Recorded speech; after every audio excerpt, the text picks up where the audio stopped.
En 2006, alguien compró un potro de un año en una subasta de prospectos de carreras por $6,000. No era el precio más bajo de la jornada. No fue una compra de descarte, ni el tipo de adquisición que se hace cuando no queda nada mejor disponible. Fue una apuesta razonada. Un propietario que miró el pedigrí, evaluó la conformación del potro, calculó el potencial y decidió que ese animal valía $6,000 de su dinero en ese momento, cuando el único argumento disponible era el apellido del padre y la sangre de la madre, porque el potro tenía un año y los caballos de un año no han demostrado absolutamente nada todavía. En el mundo de las carreras de velocidad del cuarto de milla, esas apuestas a ciegas se hacen miles de veces al año en subastas de todo Norteamérica. La mayoría resultan en caballos que corren, ganan algunas carreras, se retiran y son olvidados antes de que sus hijos tengan edad para competir. Algunas pocas resultan en algo diferente. 6 años después de esa subasta, ese potro rompió un récord mundial, no en Estados Unidos, donde el cuarto de milla tiene su sede histórica, sus pistas más famosas y sus registros más largos.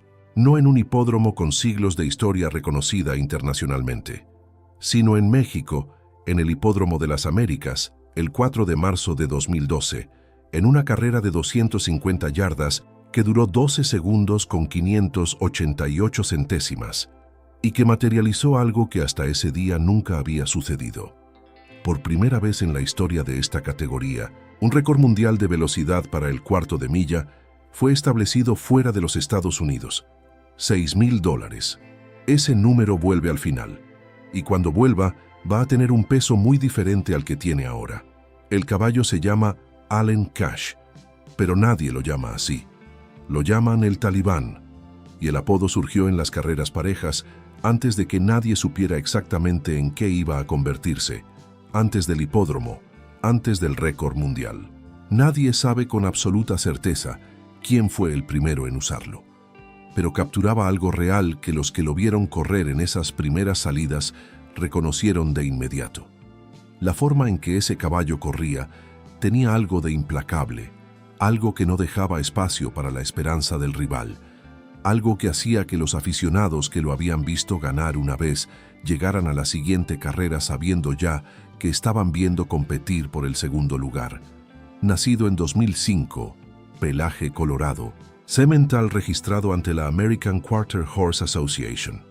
Hijo del Shazum, uno de los sementales velocistas más importantes de su generación en el cuarto de milla norteamericano, y de la yegua Allen's Cashmere, hija del famoso Allen's Prospect. En su pedigrí confluyen nombres que durante décadas dominaron las pistas de velocidad en Norteamérica. Dash for Cash, que en los años 70 estableció estándares de velocidad que resistieron durante años. Hazy Jet, considerado por muchos criadores como uno de los sementales más influyentes en la historia de la raza. Mr. Prospector, cuya sangre aparece en pedigrís de campeones de prácticamente cada categoría en el mundo del turf. Sangre que sabe cómo salir rápido de los partidores, esa primera fracción de segundo en la que se define buena parte de una carrera de 250 yardas y cómo mantener esa velocidad durante toda la distancia sin que las piernas fallen cuando el esfuerzo acumulado empieza a cobrar. Ese pedigrí fue lo que alguien compró en la Heritage Yearling Sale de 2006 por $6,000. Una cifra que en el mundo de los prospectos de carreras no habla de un animal sin valor. Habla de un animal cuyo valor todavía no había sido probado. Un cheque sobre el futuro firmado con información incompleta, como todos los cheques sobre el futuro. Las carreras parejas en México son el circuito donde los caballos se conocen y se prueban antes de llegar a los hipódromos formales. No tienen la estructura administrativa de las competencias oficiales, pero tienen algo que las competencias oficiales a veces pierden en el camino: la honestidad directa del resultado. No hay favoritos artificiales, no hay condiciones diseñadas para producir un ganador predecible, no hay interpretación posible del marcador. 2 caballos salen al mismo tiempo desde los mismos partidores, y el que llega primero, llega primero. Punto. En ese circuito el Talibán comenzó a ganar.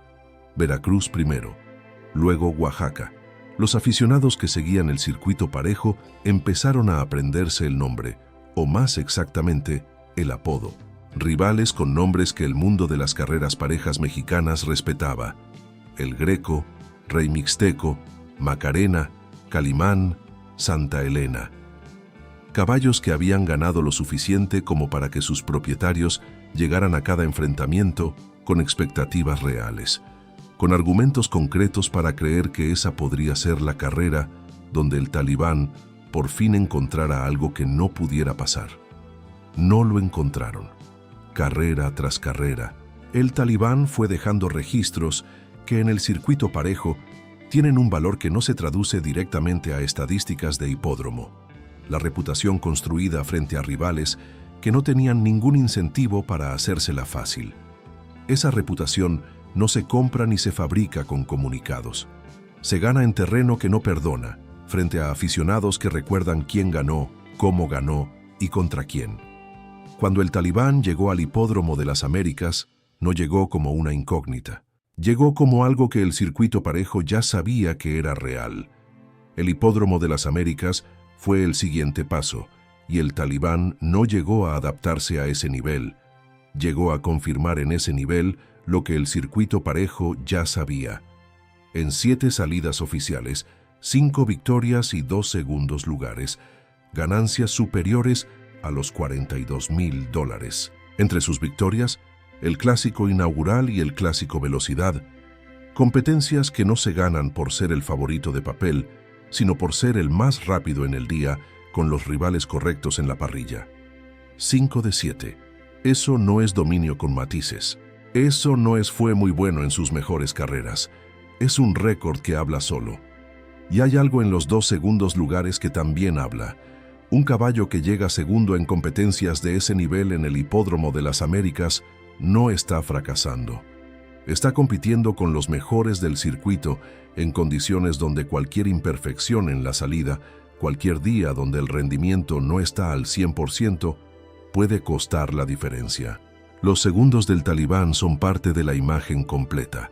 Un animal que operaba consistentemente en el rango más alto del circuito, donde los días que no ganó tampoco fueron días donde quedó fuera de la pelea. Pero el número que define la historia de este caballo todavía no había llegado. El 4 de marzo de 2012, 250 yardas, Hipódromo de las Américas, el Clásico Velocidad. Desde el instante en que se abrieron los partidores, Allen Cash tomó ventaja.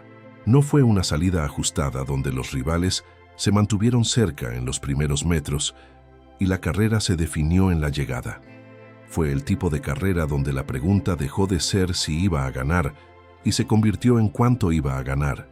Y esa pregunta tiene su propia forma de tensión para los que están mirando desde las gradas, porque cuando un caballo domina así sobre rivales de ese nivel, lo que se está viendo no es solo una victoria, sino la posibilidad de algo más.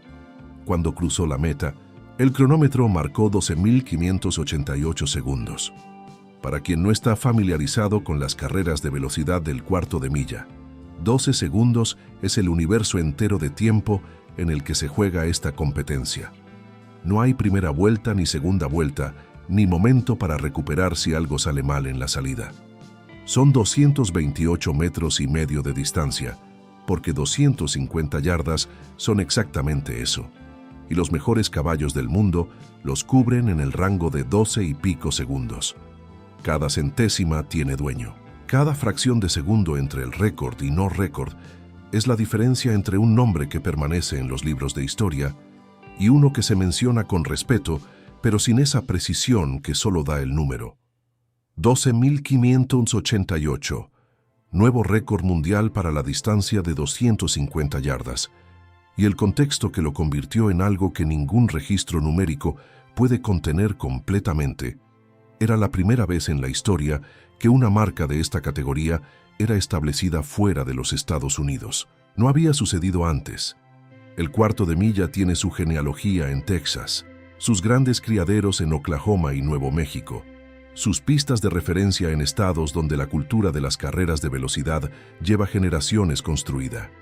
Que un caballo mexicano, entrenado en México, corriendo en México, rompiera ese récord no era solo una victoria deportiva para Allen Cash y para quienes lo cuidaron y lo prepararon. Era la demostración empírica de algo que durante muchos años había sido más deseo que certeza en el mundo de las carreras mexicanas, que el nivel podía alcanzarse sin que el caballo viniera de otro lado. La noticia recorrió el circuito internacional con la velocidad específica que tienen este tipo de informaciones cuando encuentran exactamente el vacío que llenan. Criadores de Estados Unidos, entrenadores en México que llevaban años sabiendo que el talento estaba, pero que necesitaban el número para probarlo. Aficionados que habían visto al Talibán en las carreras parejas y en el hipódromo y que ahora tenían la confirmación formal de lo que ya habían visto con sus ojos. El Talibán había dejado de ser el mejor caballo del circuito mexicano. Se había convertido en un nombre que los registros del Cuarto de Milla Internacional iban a tener que incluir. Hay un detalle de la historia del Talibán que muchos aficionados conocen, pero que los relatos más limpios sobre el récord no siempre incluyen. Después de su carrera deportiva, Allen Cash atravesó un periodo de comportamiento que lo llevó a aparecer en el programa del Domador de Caballos, uno de los formatos de televisión más conocidos en México para trabajar con equidos problemáticos. El caballo, que había corrido con esa precisión y esa potencia bajo condiciones de competencia, se había vuelto extremadamente agresivo, difícil de manejar. Un problema real para quienes lo cuidaban. Eso no disminuye lo que hizo en la pista, pero agrega una capa a la historia que hace al animal más completo y más interesante que el relato puro del campeón sin defectos. Los caballos que compiten en el nivel más alto viven bajo presiones fisiológicas y de manejo que en algunos casos dejan huella. No todos lo muestran de la misma forma. El Talibán lo mostró de una forma que terminó siendo también parte pública de su historia. Y el hecho de que esa historia también se conociera, de que el programa documentara esa etapa junto con la carrera y el récord, construyó un perfil del animal que era más honesto que el de la leyenda sin sombras. Un caballo extraordinario que también fue un caballo difícil, que también tuvo que atravesar algo complicado y cuya historia tiene más capas de las que caben en el número del cronómetro. Sus nombres se mencionan en pasado, con ese tono específico que tienen los recuerdos de algo que fue extraordinario y que ya no puede repetirse. Los aficionados que los vieron correr en persona los guardan en la memoria. Los que llegaron después los conocen de oídas. El Talibán empezó una segunda carrera. Como semental, el interés que generó fue inmediato y no decayó. Yeguas de distintos estados de la República comenzaron a llegar al criadero. Propietarios dedicados a las carreras que querían la velocidad del Talibán en la siguiente generación de sus corredores. Criadores de caballos de trabajo que buscaban su estructura y su potencia para líneas con otros objetivos. Aficionados que querían mejorar la calidad genética de sus animales sin tener que importar genética del extranjero ni pagar lo que cuesta traer material reproductivo de los grandes sementales norteamericanos. El récord mundial había hecho algo muy específico. Convirtió al Talibán en un argumento de ventas que no necesitaba explicación. Cuando alguien preguntaba por qué cubrir una yegua con ese semental, la respuesta era una fecha y un número: 4 de marzo de 2012, 12.588 segundos, récord mundial, primera vez fuera de Estados Unidos. Eso no necesita traducción. Los hijos empezaron a aparecer en las pistas, algunos con la explosión de salida que había caracterizado al padre, otros con la estructura compacta y el fondo físico que hacía al Talibán diferente de los velocistas que queman rápido y no sostienen. En los pedigrís de nuevos prospectos comenzó a aparecer el nombre Allen Cash como una referencia que los criadores buscaban activamente, no como un nombre que había que explicar, sino como uno que ya tenía peso propio en la conversación. Durante muchos años en el mundo de las carreras mexicanas existió, explícita o implícitamente, la idea de que los caballos de verdad, los que podían competir en el nivel más alto, tenían que venir de afuera.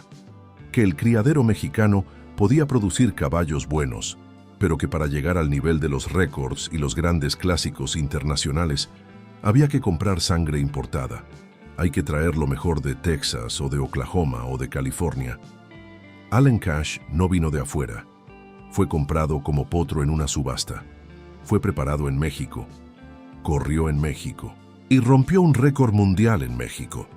Eso no elimina de un día para otro la idea de que lo mejor siempre viene de otro lado, pero pone un dato concreto, con fecha y número oficial, en el lado opuesto de esa idea. Y los datos concretos, con fecha y número oficial, son difíciles de ignorar cuando la discusión se vuelve seria. $6,000. Vuelve ahora el número. Con todo lo que viene después acumulado encima, las victorias en las carreras parejas de Veracruz y Oaxaca, los 5 de 7 en el Hipódromo de las Américas, el clásico Velocidad, los 12,588 segundos, el récord mundial, los hijos compitiendo en pistas de todo el país, el nombre apareciendo en pedigrís de animales que sus propietarios todavía están esperando ver correr. $6,000 es lo que valía Allen Cash antes de que corriera una sola carrera oficial. Lo que valía después no tiene una cifra simple y pública, porque ese mercado no se cotiza en hojas de Excel accesibles. Pero hay una brecha entre los $6,000 de 2006 y el valor de ese nombre en 2012 y los años que siguieron, que no necesita un número específico para entenderse. Es la brecha entre el potencial y la demostración, entre lo que alguien creyó que podría ser y lo que resultó ser. Esa brecha existe en cada subasta de potros del mundo. Alguien paga $100,000 por un potro con pedigrí impecable, y el caballo nunca gana nada que importe. Alguien paga $6,000 por un potro en el que ve algo que no está todavía en los números, y el caballo termina en los libros de historia de su categoría. El mundo de las carreras de velocidad del cuarto de milla tiene miles de historias del primer tipo. Caballos que llegaron caros, prometieron mucho y decepcionaron de formas que sus propietarios todavía prefieren no recordar. La historia del Talibán es del segundo tipo. Y ese segundo tipo es, en el mundo de las apuestas sobre caballos no probados, el más raro de todos. Hay caballos que se recuerdan por lo que ganaron. Hay caballos que se recuerdan por lo que sus hijos ganaron. Y hay caballos que se recuerdan porque cambiaron la forma en que un país entero pensaba sobre sus propias posibilidades en el deporte. El Talibán es los tres. ¿Viste alguna vez correr al Talibán en persona? ¿O conoces algún hijo suyo que esté compitiendo ahora? Cuéntanos en los comentarios, porque en este tipo de historia los que estuvieron ahí siempre tienen algo que agregar que los números no pueden decir.